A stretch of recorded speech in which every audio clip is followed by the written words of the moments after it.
Right then guys, so with the Black Ops 7 trailer having as much backlash as it has, the beta is just around the corner now and it's got players very skeptical about the game. This is like the ultimate test to see if Black Ops 7 is going to be a game whether people enjoy it or if they don't. This is the ultimate test. But another big topic right now is the Warzone. What's going to happen for the future of Warzone, the new maps and everything coming with the new Call of Duty, but it's also the current state that Warzone's in. And that's what I want to talk about in this video. Warzone's in a really weird state right now and it's at like a real crucial time. It's coming to the end of this year's cycle, heading into a new year of Call of Duty with all the changes, and there's so many things that need to change before this Call of Duty even comes out. So this video I'm going to be covering everything Warzone related, talking about the current problems with the game, what needs to change, and what the future's looking like for Call of Duty Warzone when Black Ops 7 is released. Shit is going down, I can't lie guys, like it's pretty crazy and there's so much happening soon within the Call of Duty world. We got the betas at the end of this month. The current state of Warzone is it's not looking good. It's not filling me with a lot of hope right now, and my last video was discussing all the leaks we got for the future of Warzone, and let's just say it's not filling people with a lot of hope right now with the new Resurgence map, everything that's related to that. People are sort of skeptical and not very happy. They want Rebirth Island for Resurgence, and then when it comes to the big map, they also want Verdansk on the rotation, which who knows what's happening with the future of that. There's leaks for a new map, but whether that's confirmed or not, that's a whole different scenario. Currently in Warzone, there's a whole lot of problems they need to get over before even looking to make a new game, looking to add it to a new Call of Duty. First of all is the anti-cheat. The elephant in the room right now is the hackers within Warzone. It's such a problem, I can't lie. I didn't realise how big of a problem the hackers was until I've recently got into playing Warzone consistently again, especially the ranked game mode, because oh my lord, Ricochet, what the fuck are you guys doing? Like honestly, is that even a thing? Are they working? Like they just taking a long summer break or something? Because it feels like the hackers in Warzone has not got better in the last 3 years. And Ricochet, when they first came out, there was a glimmer of hope, you know, a little tiny bit of hope. It was looking promising for a bit, and all of a sudden it's gone to shit again. Classic Call of Duty style. It always starts off strong and it just dips.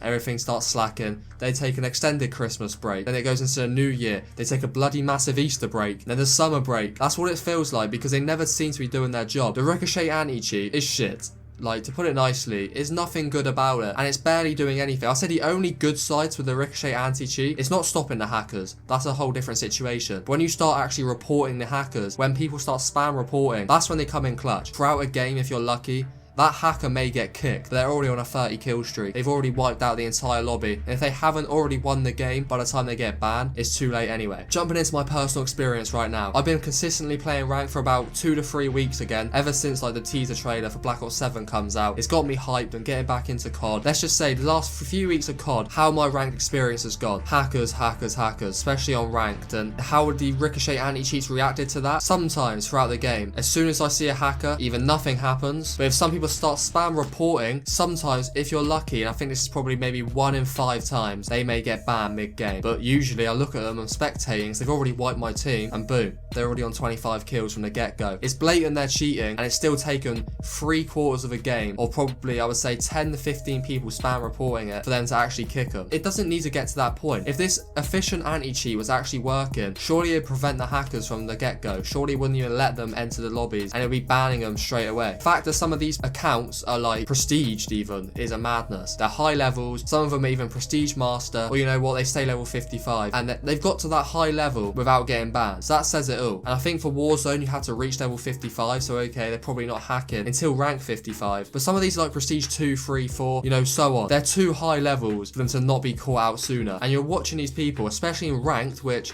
you would think Call of Duty, especially the Ricochet anti-cheat, that would be the #1 priority. Rank play, the most serious gameplay, you know, all the pros and the high level players. You think they would have a bit of consideration for that? Nah, it doesn't ever seem to be, because you see these people are very high prestiges, very high ranks on Warzone too, so they've obviously worked their way up, meaning they played numerous games, you know, they're iridescent, they're crimson free, and they're still not getting banned until they hit the crimson, the iridescent lobbies. Why is it taking that long? It's crazy.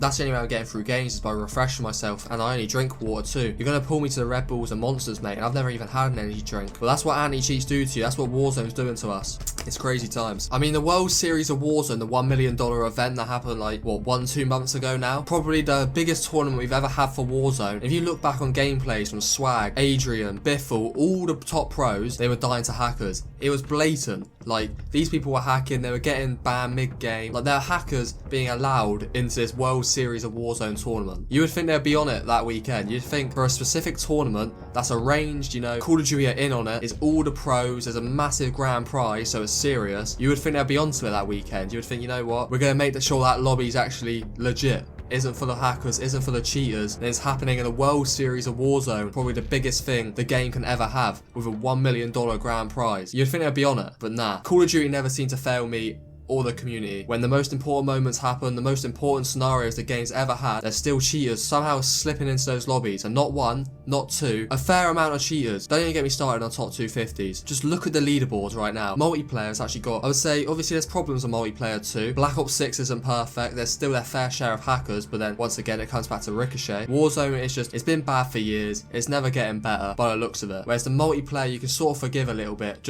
and you can read this by one looking at the pro games or the rank play. It's a lot more rare. Plus, looking at the top 250 leaderboards, for multiplayer there's probably, you know what, give or take a few in that leaderboard. Top 250 for Warzone, mate, I reckon at least 100 of those players are cheaters, and it's crazy. I remember a streamer going through it, a pro that's on the leaderboards himself, individually going through every account. He knows his stuff, he knows his knowledge about Call of Duty, and I think he estimated about 100 players of those to be cheaters in the top 250 list. That says it all. That says it all, that something needs to change. It's just, why can't we just solve this situation? How are we still struggling with the same old stuff Warzone's always struggled with? You would think now, over 5 years into the game, with numerous anti-cheats and situations happening, they would have figured out something by now. There's so many players I see on Twitter that are just raging about the amount of cheaters that are in Warzone. Then 6 months later, they got the cheats themselves and they're hacking and doing the exact same thing. So, I mean, the math isn't really mathing for me. It doesn't really make sense, but it is what it is. What do you guys think about it all? Anyway, I'm going to end the video here today. Hopefully, we've got a few months yet until the new Call of Duty. So that means the Warzone still got a few months of preparation. Hopefully, by releasing a new Black Ops 7 game, we may have some progression when it comes to banning all cheaters. Anyway, thank you guys so much for watching. If you did enjoy, smash the like button, subscribe down below, and I'll catch you guys next time. Peace.